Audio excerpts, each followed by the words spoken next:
ভ্যাকসিনেশনের দিন থেকে তার পরের দিন সন্ধে অবধি বাচ্চাদের একটু ঘ্যান ঘ্যান করা, কথায় কথায় কান্নাকাটি করা, গা গরম হওয়া, ভ্যাকসিনেশনের জায়গায় ব্যথা হওয়া, এগুলো হওয়া খুবই নর্মাল ব্যাপার।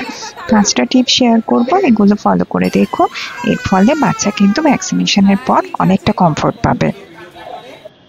পয়েন্ট নাম্বার 1, ভ্যাকসিনেশনের দিন থেকে শুরু করে পরের 2টো দিন বেবিদের প্যারাসিটামল অবশ্যই দেবে।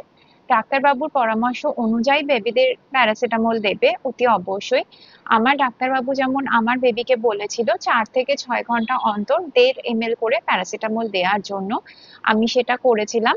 এতে ও খুব তাড়াতাড়ি রিকভার করেছিল, ব্যথাও খুব তাড়াতাড়ি কমে গেছিল এবং টেম্পারেচারও খুব তাড়াতাড়ি কমে গেছিল। ভিডিওটা যদি এখনো অবধি ভালো লাগছে তাহলে অতি অবশ্যই একটা লাইক করে দিও এবং চ্যানেলটা সাবস্ক্রাইব করে দিও। তোমাদের সাপোর্টই আমাকে ভালো ভালো কন্টেন্ট তৈরি করতে ইন্সপায়ার করবে। প্যারাসিটামল দেওয়ার সময় একটা ব্যাপার সবসময় খেয়াল রাখবে, তখন যেন বেবির পেট ভরা থাকে, মানে কিছু খাওয়ানোর পরেই তুমি প্যারাসিটামলটা দেবে।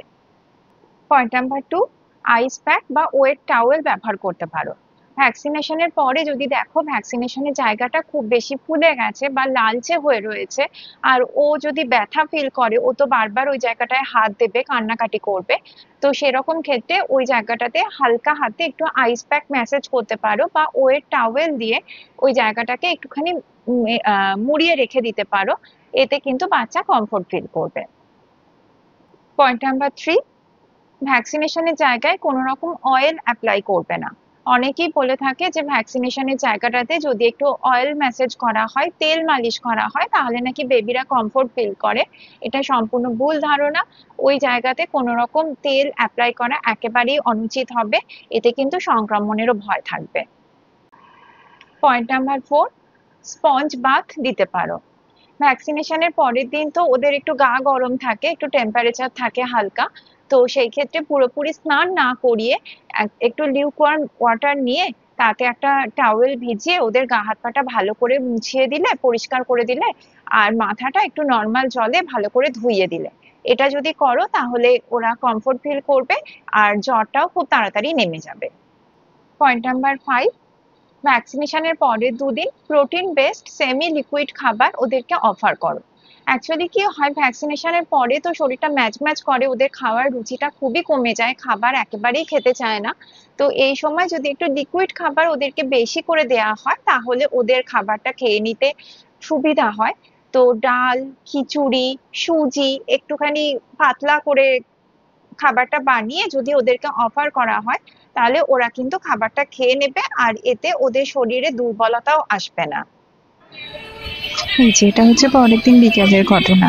জ্বর কি পায়ে ব্যথা বিন্দু মাত্র লেশ নেই। ওকে দেখে কেউ বুঝতেও পারবে না যে আগের দিন 3টে ভ্যাকসিন একসাথে পায়ে পড়েছে।